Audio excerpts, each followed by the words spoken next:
Welcome to Fostering Solutions, a podcast that uplifts people and enterprises making positive impact in communities around the world. I'm your host, Dr. Michelle Foster. Today, my guest is Dr. Chantel Perry, a young lady I've known since she was a young girl. We attended the same church in Dunbar. Now she has gone on to do great things and is a data guru. So Chantel, Dr. Chantel, welcome. Thank you. Thanks for having me. It's so really good to see you. I have to say, it's been such a long time since Ferguson, so I'm very excited to get to speak with you today. All righty, thanks for making the time. So tell the audience about yourself. Who is Dr. Chantel Perry? There's so many different things. I guess I'll just start with I'm a data scientist at a bank, at a Fortune 100 bank now. I help build big data analytics solutions to stop fraud, hopefully before it happens, and prevent fraud from happening for our nation's military members and their families. I'm a data and technology advisor for small businesses. I help people implement technology in their business to enhance performance. I'm also a mentor to young minorities and women who are trying to get into the tech field and who are interested in STEM, as well as an author and a speaker, and so many different things. Awesome, awesome. Now you are a Mountaineer, WVU grad, and your career, your educational life, even before your career, you pursued a number of science-related majors. Yes. You studied math and stats and computer science. So what led you there? What led you on that journey? For sure. So basically, when I was younger, I wanted to be in biomedical engineering. I wanted to make prosthetic limbs. I was very inspired by one of my cousins who I really looked up to. He had been involved in a gun shooting, and he lost his leg, so he had to live like that for a long time. And I always wondered how different his life would be. He was just such a smart person, so I was very inspired to go and do that. And what ended up happening is I wanted to do that, and I got to high school and they were offering a computer science class at my school. And I wasn't the smartest or brightest crown in the box, but I wanted to do something that I thought was different and challenging. I was just super interested to see what was going on in the first computer science class offered at South Charleston High School. And at that time, I was the only minority to attend the class, the only girl to be in the class. So it was very interesting to be in there and just be so different. But I was super amazed and just like blown away at the power of what computers can do as far as like the speed at which they can calculate and handle large transactions and automation. So I ended up kind of being interested in computer science then, but I didn't really accept it. So I ended up going to WVU to go get my undergrad, and I was in engineering at first. And while I was going through the program, I actually did pretty well in engineering. And for some reason, I just wasn't passionate about it. I wasn't working on the prosthetic limbs I thought I was going to be working on. I was doing organic chemistry and physics, but I was very interested in the computer programming side of things. So I switched my major to computer science, and I did struggle trying to get through computer science. However, I really just enjoyed what I was doing in that program. And at a certain point, I realized I had taken so much math being in like chemical engineering and being in computer science. I'm like, I could get out of school pretty easily. So I decided to go ahead and switch my major to math so I could graduate. And at the time, I had no plans at all of getting my master's. I was like, I'm not about to be in school for a Huh? decade doing all of this. And Mhm. so what ended up happening was I've always worked and gone to school. I've been working since I was like 15 years old. So I was working I was a student worker at the time, and my boss told me, "Hey, we really want to keep you here. We love the hard work you're doing. We don't really want to train anybody else. Can you stay, and we'll give you a graduate assistantship?" So I was like, okay, I guess I can, I wasn't getting any great job offers or anything at the time. I mean, I had a math degree. I really didn't have the best GPA, and I didn't have a ton of references or anything like that either that would help me get into one of the tech jobs like the other students who were doing better could get. So I went ahead and took the graduate assistantship, and I was able to get into the master's program for statistics on provisional admission. So basically, if I did well, I could stay in, and it ended up being a much easier in the master's program for me than undergrad. I feel like in a bachelor's program, sometimes they kind of make you learn a lot of different things at the same time, which was hard for me to concentrate on one thing.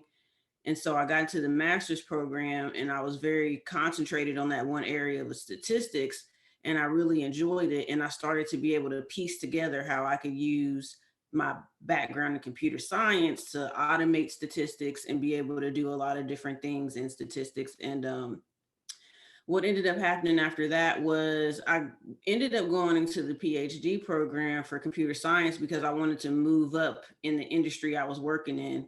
I was working in higher education administration, which was where I started out as a student worker. And I was starting to get attention for being able to do predictive analytics, for being able to automate reporting. And I started to become like really great in that field, but I wanted to move up into management so I could then help other people learn and utilize what I was learning. And I was told I had to get my PhD for that. And again, I was like, oh gosh, PhD, I don't want to be school. Yeah. But I went ahead and got my PhD in something that I enjoyed, which was computer science. And it kind of all happened at like the perfect time during when all of this big data era started, where everybody's online and they're going virtual and they're on their phones.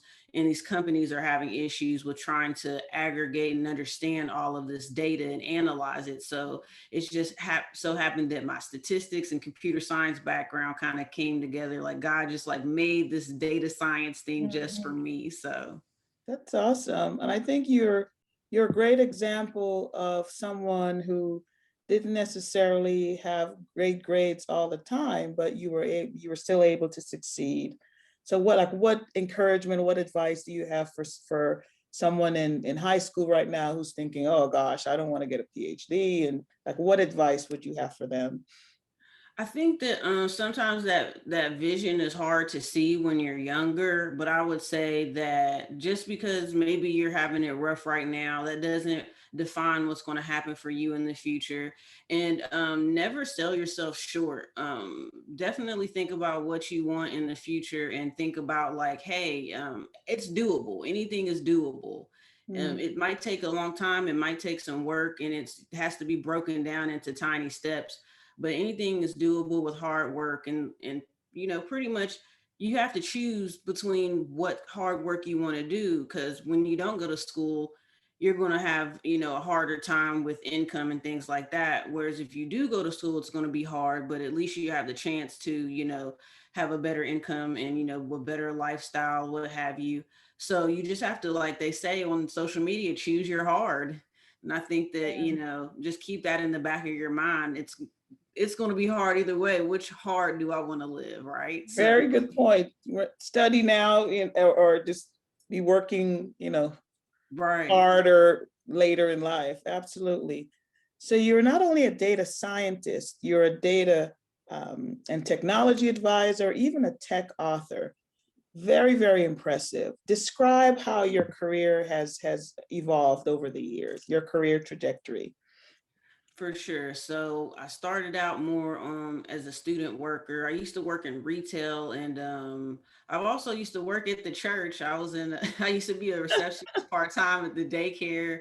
Yeah. So I've had jobs more so on the side of retail and things like that. And when was a student worker, guess I just kind of got curious, and I wanted to be able to utilize my skill set more. So I would take what I learned from school and put it into what I did at my job. And I think I mentioned before, I had a really difficult time getting internships due to my GPA. However, there's a lot of people who have a difficult time with technology and math that are in other fields. So I would Mhm. always get other students, especially master students who were doing research who needed help.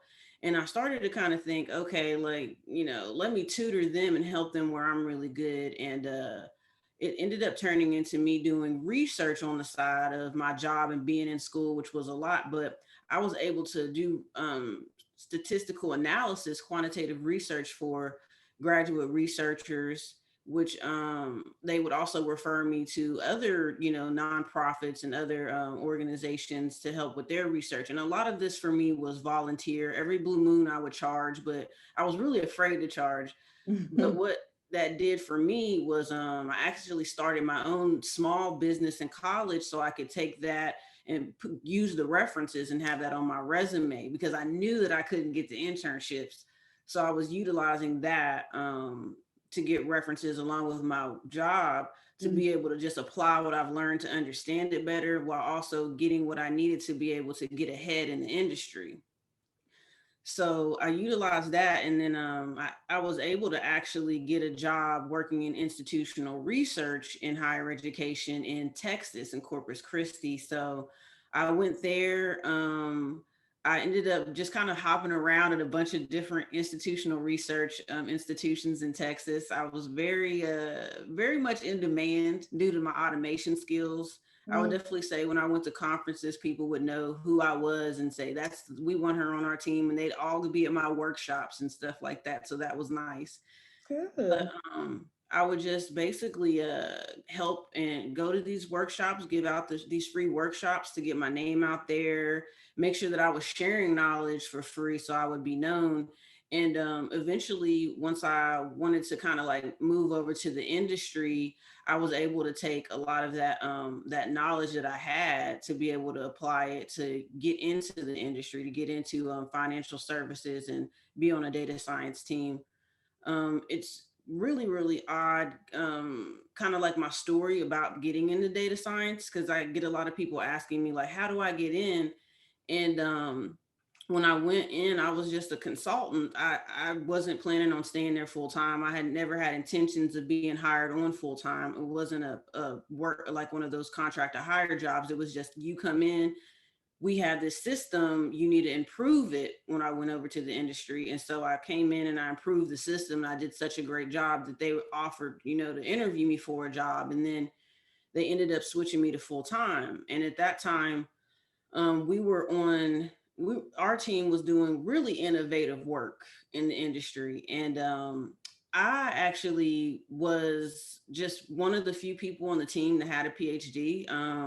It was me, my other colleague, Paul, Dr. Williams, and my boss. Once we actually had a boss that left, and so my new boss, he also had a PhD. He was somebody who was we were equals at the time. But I told him that, I'm ready to, basically I said, I'm ready to get paid for the work we're doing in here. And we don't have the titles for that. So if we can't get the titles, I'm going to have to go somewhere else that's going to pay me for that work.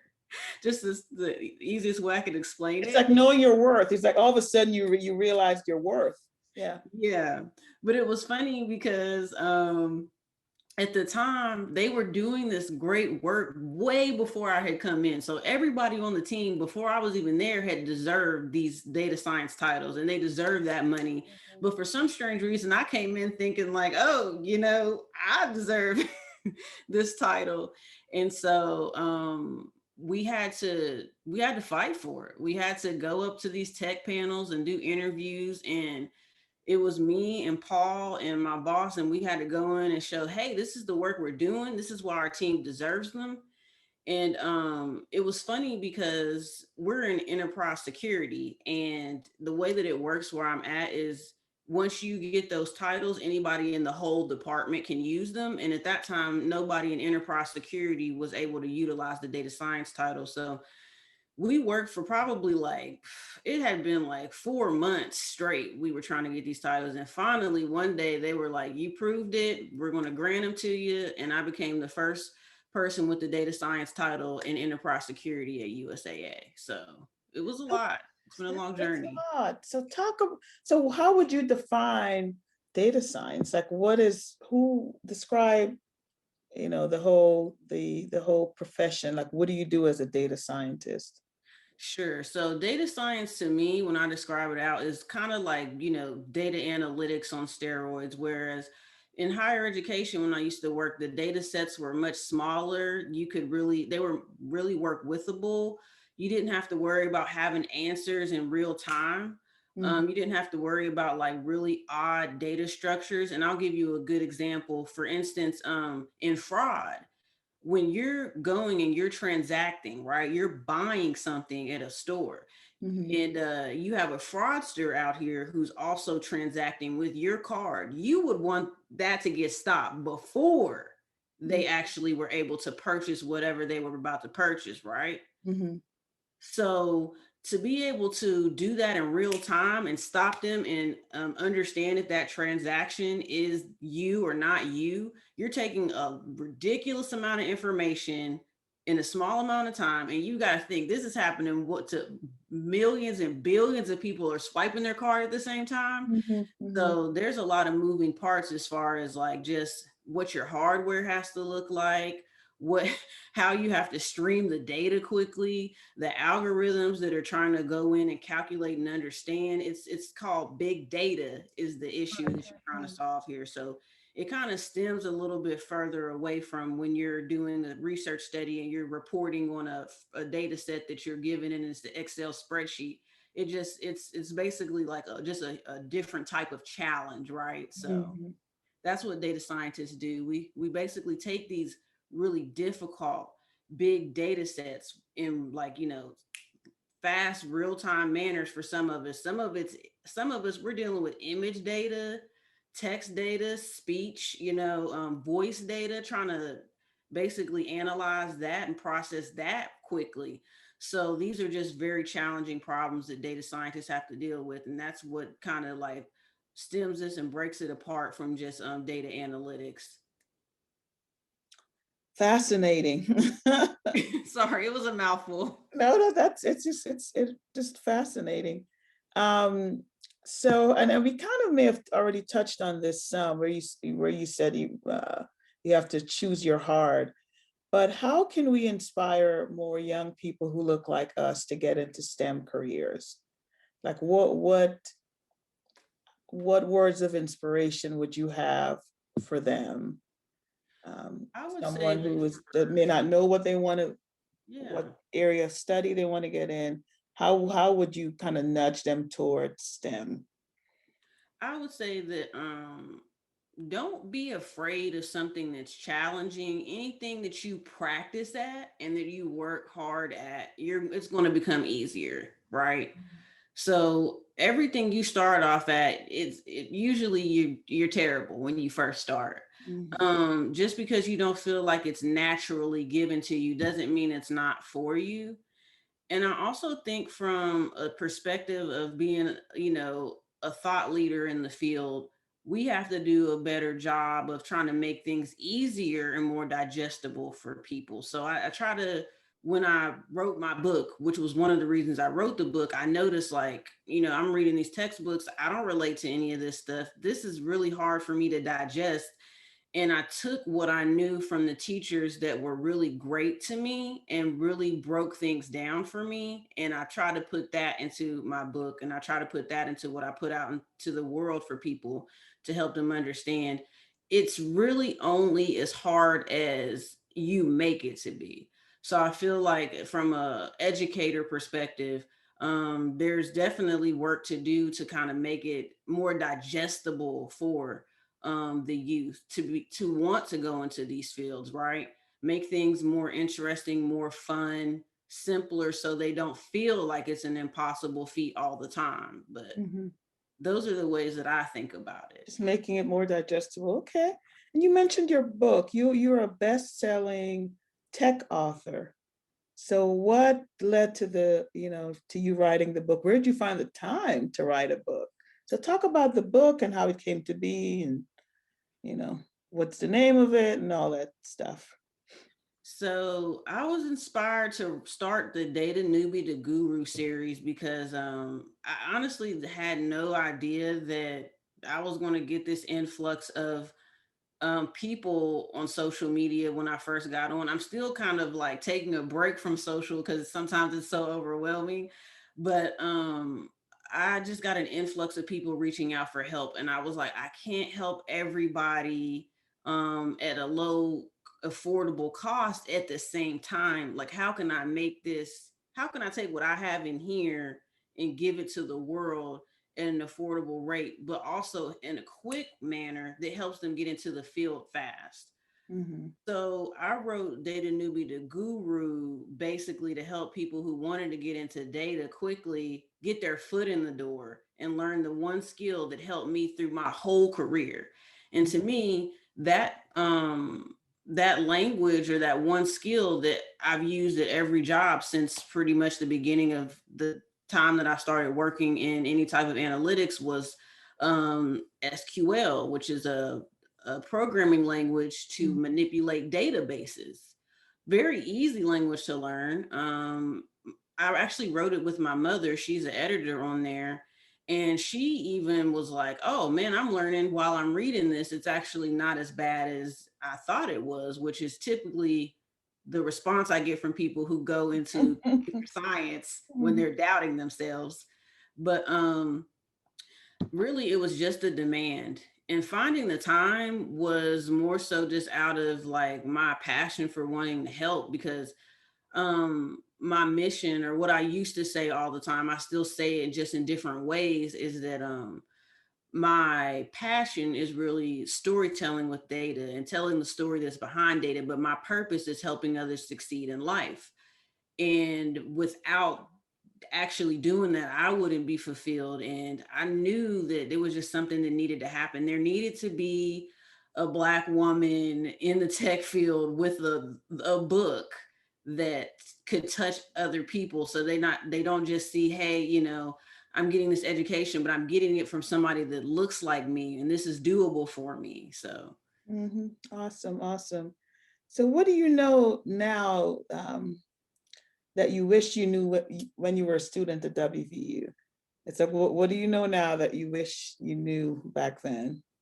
man, I tell people this all the time, Dr. Foster, like, marketing is the key. Self Mm, marketing is your shot anywhere. interesting. Yeah. Yes. If you know, or you can pinpoint, even as a person, you're your own small business running around. If you know your target audience, what problem you're trying to solve, and how you're going to solve it with your skills, and you can really hone in and concentrate on that, like, you can get far. Because I remember applying for jobs and being like, oh my God, nobody's looking at my resume. And then at a certain point, I said, you know what? I'm just going to focus on being a director in institutional research at a higher education facility. That's it. Not going outside the bounds, higher education, director in IR. The minute I made that decision, I started to get these interviews. And then, even though I might not get all of the job offers, Mhm, I started to realize, okay, they're asking the same questions. I'm starting to get my resume in the door more, because now I'm starting to hone in on the issue. mhm, And now I'm starting to get the job offers because I'm able to go in and impress them right off the bat, because I have the solutions up front.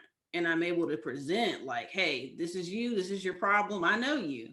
So I felt like self marketing and just really niching down was a huge thing. mm. And that if I would have known, when I was younger, I think I'd have been, I would have made it to where I'm at much faster. Awesome, awesome. So, what's next for you? What's next for me, I think, is I'm working on a project that I have called the Data Collection, where I'm helping small business owners with data and tech advisory, but I'm focusing my energy more on beauty and wellness. I'm Hmm. hoping that I get people who are, minority women, because I see that there's a lot going on in the in social media and just out here in media in general that's impacting young women. And I want to be able to help us feel more confident in a different type of way and study what's going on and kind of like document history from a beauty and wellness perspective in a digital manner, rather than just, having a history book, but actually seeing what's going on and utilizing the media that we have to understand our society a little bit better. But my mission is always to help my minority women understanding and be more confident in themselves to go out and want to be in fields like STEM, tech. Right, right.